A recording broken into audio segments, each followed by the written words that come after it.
Shalom, selamat malam Bapak Ibu, Saudara kekasih Tuhan yang pada saat ini ada di rumah.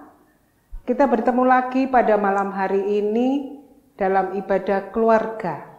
Dan pada kali ini ibadah keluarga sekaligus kita masuk dalam Pekan Kebangunan Wanita.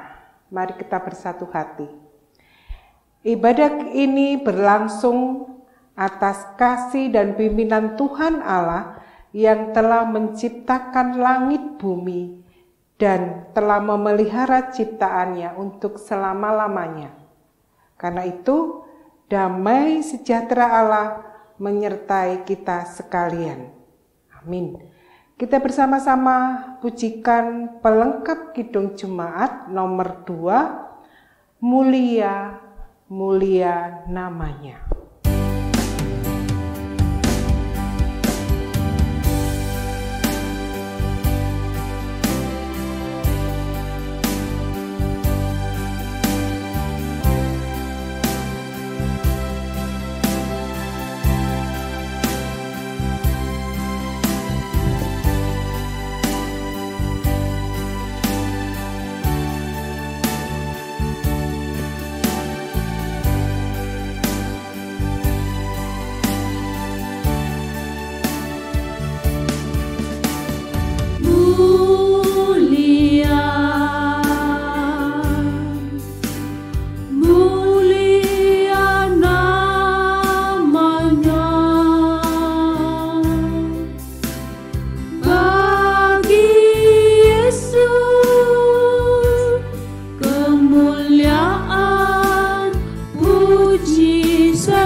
Bapak Ibu, mari kita siapkan Alkitab kita dalam Kejadian pasal 35 ayat 16 sampai 29. Sebelum membaca, mari kita berdoa. Allah Bapa yang kami sembah di dalam nama Tuhan Yesus Kristus, terima kasih Bapa atas kesempatan yang Kau berikan. Sebentar lagi kami akan membaca Alkitab dan merenungkannya. Beri kami hikmat dan kebijaksanaan supaya dapat mengerti kehendak-Mu. Berfirmanlah Tuhan, kami siap mendengarkannya. Amin. Kejadian pasal 35 ayat 16 sampai 29. Sesudah itu berangkatlah mereka dari Betel. Ketika mereka tidak berapa jauh lagi dari Efrata, bersalinlah Rahel.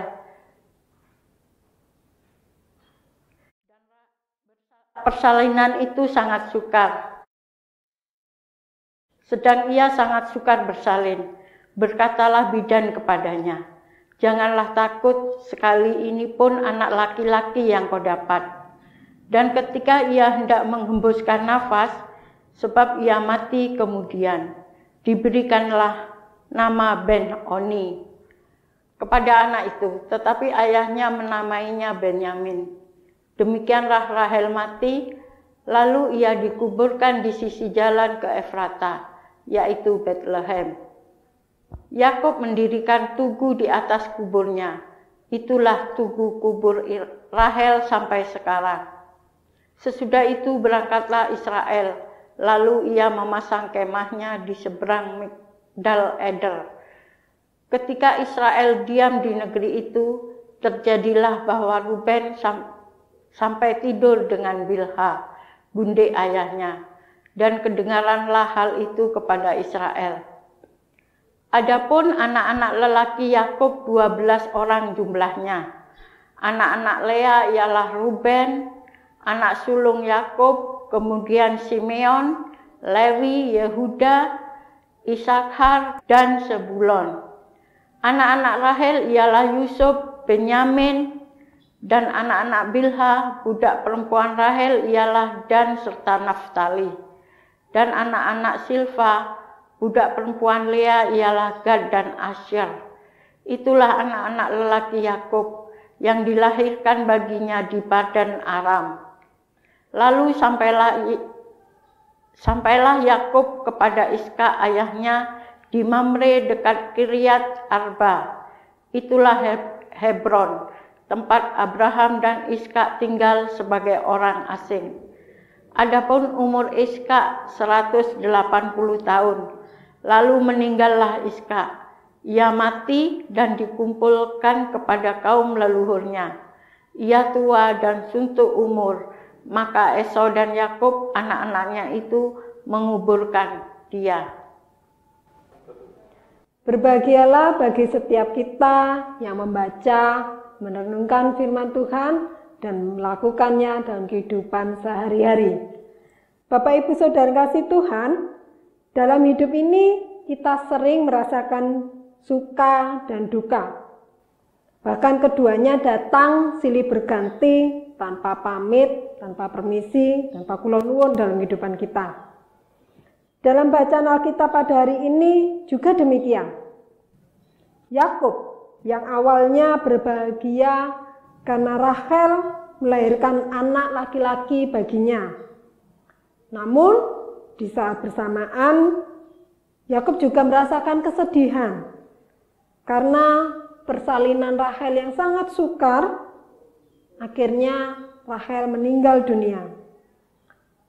Bisa kita bayangkan ya Bapak Ibu, bagaimana rasanya campur aduknya perasaan Yakub. Istri yang dikasihinya meninggal saat melahirkan anak yang juga dikasihinya.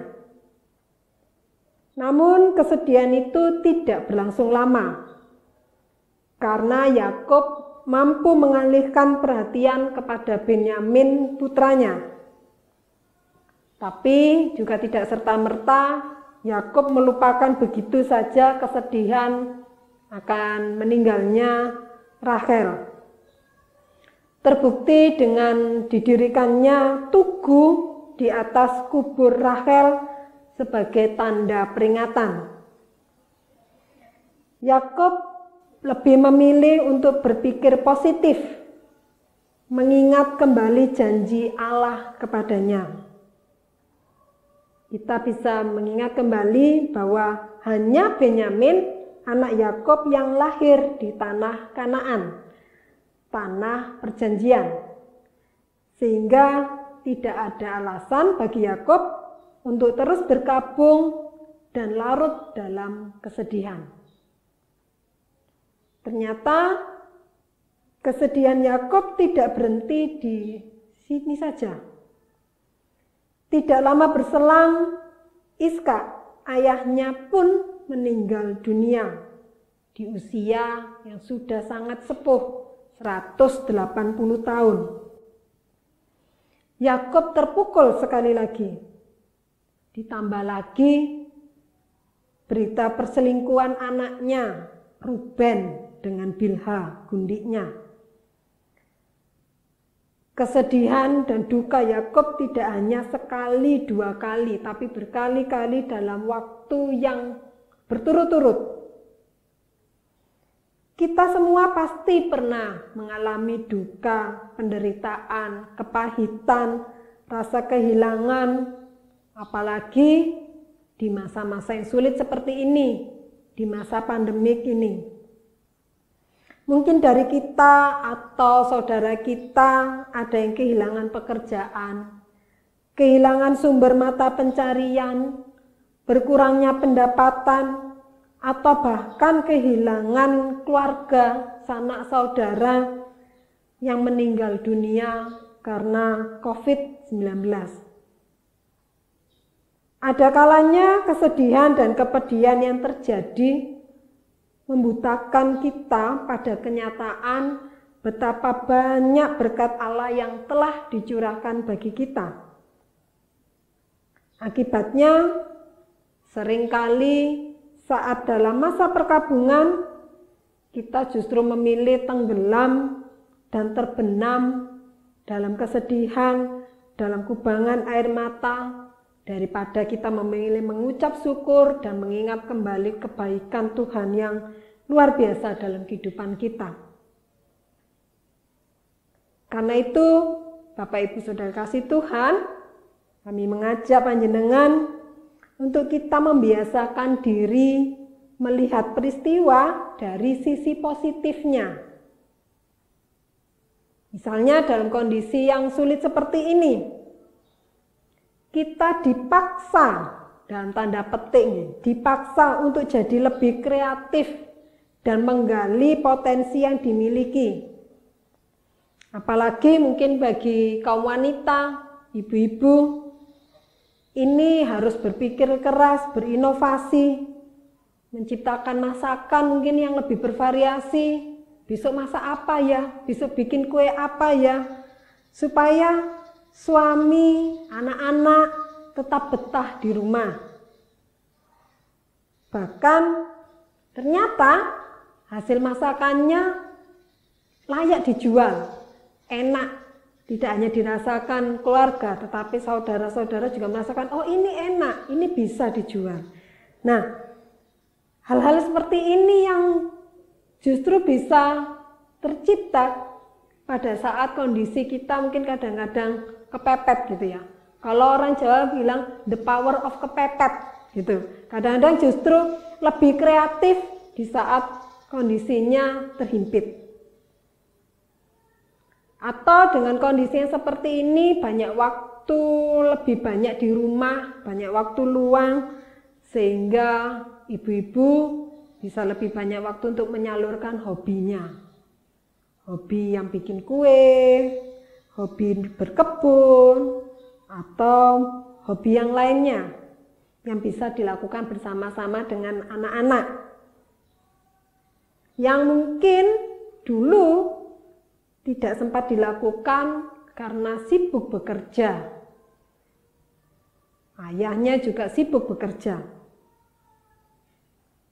Dan juga orang tua yang saat ini harus belajar kembali, mengingat kembali pelajaran di masa lalu, karena harus mendampingi anak-anak untuk belajar dari rumah.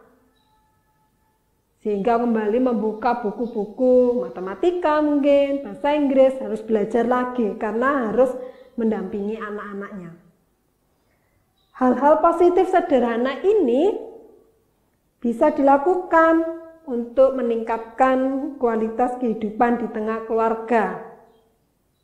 Dengan begitu, kita akan dimampukan menghadapi kenyataan dengan penuh ucapan syukur. Ini tentu saja akan membawa kita semakin bertumbuh dalam iman.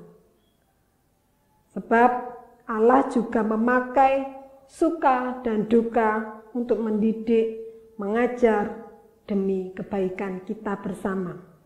Kiranya firman Tuhan pada hari ini menjadikan kita manusia yang lebih berpikir positif, lebih bertindak positif.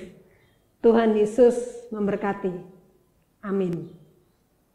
Bapak Ibu, setelah kita mendengarkan taburan firman Tuhan, mari kita tanggapi firman itu dengan kita bersama-sama pujikan PKJ 258 bait 1 dan yang kedua, Ku ingin selalu dekat padamu.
Bapak Ibu Saudara kasih Tuhan dan anak-anak yang tercinta, pada minggu ini diadakan Pekan Kebangunan Wanita.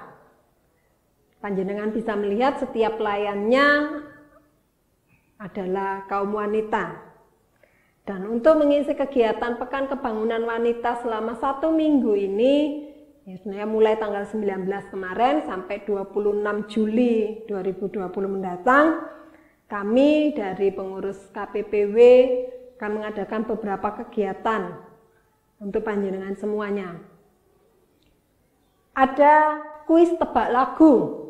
Kuis tebak lagu ini nanti bisa melalui penggalan syair lagu, atau penggalan instrumen lagu, atau penggalan gerak dan lagu.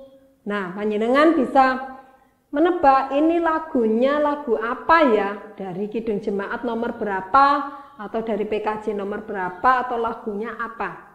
Nah, siapa yang dapat cepat menjawab akan mendapatkan poin, dan poinnya itu akan dikumpulkan setiap harinya selama 1 minggu. Nah, ini bisa di-share, jawabannya bisa langsung dijawab di grupnya WA KPPW, atau bisa juga dijabri ke saya. Bapak monggo. Yang kedua juga sharing foto kegiatan. Mungkin ibu-ibu, mama-mama atau uti bisa mengirimkan foto-foto kegiatan bersama keluarga. Mungkin saat mendampingi putra-putrinya, cucu-cucunya belajar, bisa disaringkan. Atau juga bisa disaringkan foto-foto mungkin hasil masakannya apa, bikin kue apa hari ini, atau yang berkebun hasil panennya apa gitu, yang bisa menginspirasi kaum wanita yang lainnya. Oh ternyata ini juga bisa dilakukan di rumah. Begitu nggih. Nanti ini selama 1 minggu akan kita lakukan hal-hal seperti itu. Monggo kita semuanya saling menginspirasi satu dengan yang lainnya dan membagi berkat buat kita semuanya. Dan untuk menambah semangat kita, kami ajak panjenengan semua menyanyikan Kidung Kontekstual 94, Mars Wanita GKJW.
Bapak Ibu, Saudara kekasih Tuhan, limpahan berkat suka, damai sejahtera, dan kesehatan yang kita rasakan tentu patut kita syukuri. Dan sebagai ungkapan syukur dalam kehidupan kita yang telah diberikan segalanya oleh Tuhan, mari kita bersatu hati bersama-sama menghaturkan persembahan kehadirat-Nya.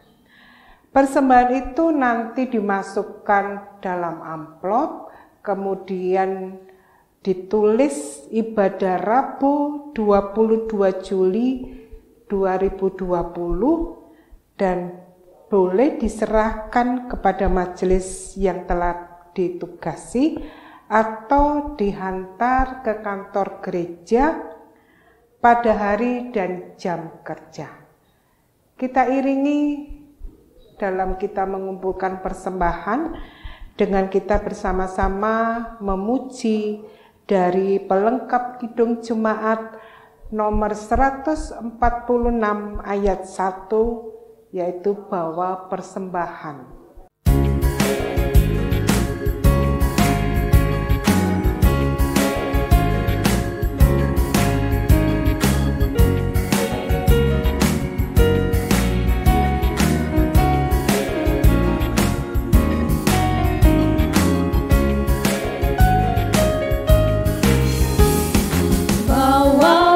Persembahanmu dalam rumah Tuhan.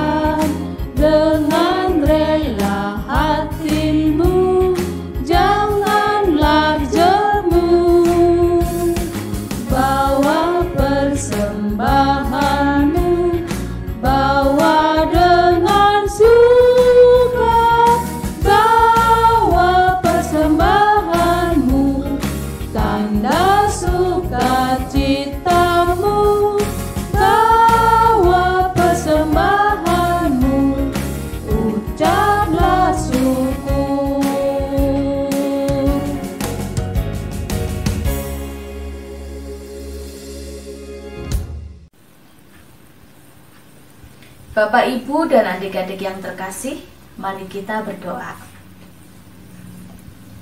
Allah Bapa yang bertahta di dalam surga, kami datang padamu pada saat ini untuk mengucap syukur atas penyertaan-Mu dalam segenap kehidupan kami dan dalam setiap ibadah-ibadah kami. Terkhusus untuk ibadah kami saat ini dalam rangka Pekan Wanita GKJW. Terima kasih ya Bapa untuk setiap firman-Mu yang telah Kau taburkan melalui pelayan firman hari ini. Biarlah firman tersebut dapat kami terapkan dalam hidup beriman kami hari lepas hari. Ajar kami untuk tetap mengingat bahwa Allah sendirilah yang akan menolong kami para wanita untuk menjadi alat kemuliaan-Mu. Kami berdoa agar kami para wanita tidak lepas berpengharapan hanya kepadamu. Melalui Pekan Wanita GKJW, kami ingin belajar untuk tetap dapat membangun rasa solidaritas kemanusiaan di tengah-tengah kondisi pandemik COVID-19 yang sedang kami hadapi saat ini. Jadikanlah kami saluran berkat-Mu dimanapun kami berada. Ya Bapa kami yang bertata di dalam surga, kami ingin mendoakan gereja-gereja yang ada di muka bumi ini, terkhusus gereja kami GKJW Jemaat Geraksan, dalam menjalankan setiap program-program gereja di masa pandemik ini. Kami berdoa untuk setiap pelayan, majelis jemaat dalam menjalankan aktivitas pelayanannya. Biarlah semua hanya berdasarkan hikmat yang daripada Tuhan. Melalui doa syafaat ini ya Tuhan, kami juga mau mendoakan bangsa dan negara kami yang saat ini masih menghadapi wabah COVID-19. Kiranya Engkau sendiri ya Tuhan yang akan menyertai para pemimpin bangsa dan negara kami dalam mengambil setiap keputusan, agar dapat dijalankan secara cepat dan tepat, berdasarkan apa yang menjadi kebutuhan masyarakat Indonesia. Untuk tenaga medis, kiranya Tuhan sendiri yang selalu memberikan kekuatan dan kesehatan kepada mereka, sehingga mereka dapat melaksanakan tugas dengan baik. Kami juga berdoa untuk keluarganya, biarlah Engkau sendiri yang akan menyertai mereka, agar mereka dapat tetap bersukacita dan dapat memberi semangat kepada anggota keluarganya yang sedang berjuang dan bertugas di gugus depan penanganan pasien terpapar virus COVID-19. Kami juga berdoa untuk warga yang sakit, kiranya Engkau sendiri yang akan menolong mereka ya Tuhan, karena Engkaulah dokter dari segala dokter yang mampu menyembuhkan segala jenis penyakit. Hadirlah dalam kehidupan mereka ya Bapa, sembuhkanlah yang sakit yang mereka derita. Kami juga berdoa untuk persembahan yang telah kami persembahkan, yang kami ambil dari sebagian kecil dari berkat-Mu. Kiranya Tuhan berkati dan sucikan, sehingga persembahan ini boleh menjadi sarana pelebaran kerajaan Tuhan di muka bumi ini. Terlebih ya Bapa, Engkau akan berkati setiap tangan-tangan yang telah memberikan persembahan ini di dalam pekerjaan mereka masing-masing, sehingga di dalam pekerjaan mereka boleh menjadi sumber berkat dan kelimpahan di dalam kehidupannya. Dan buat hamba Tuhan yang telah Tuhan percaya untuk mengelola persembahan ini, kiranya Tuhan berikan kebijaksanaan sehingga dapat mengelola persembahan ini seturut rencana-Mu. Doa yang kurang sempurna ini akan kami tutup dengan doa yang seperti telah Kau ajarkan kepada kami, demikian. Bapa kami yang di sorga, dikuduskanlah nama-Mu, datanglah kerajaan-Mu, jadilah kehendak-Mu di bumi seperti di sorga. Berikanlah kami pada hari ini makanan kami yang secukupnya, dan ampunilah kami akan kesalahan kami, seperti kami juga mengampuni orang yang bersalah kepada kami. Dan janganlah membawa kami ke dalam pencobaan, tetapi lepaskanlah kami daripada yang jahat.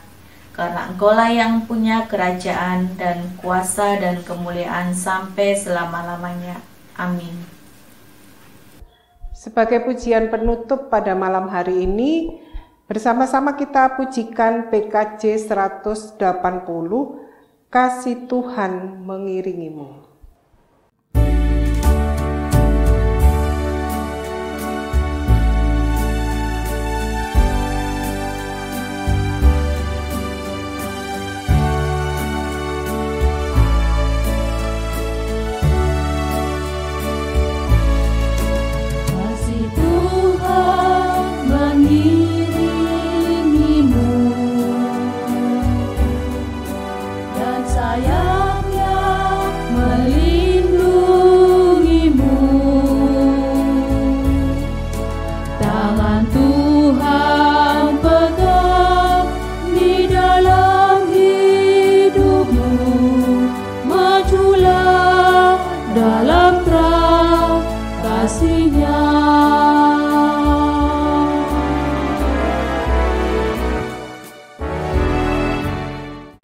Mari kita terima berkat dari Tuhan. Kasih karunia Allah Bapa dan cinta kasih Tuhan Yesus Kristus dalam persekutuan Roh Kudus senantiasa menyertai keluarga kita, menyertai jemaat kita, menyertai bangsa kita, mulai saat ini sampai selamanya. Amin.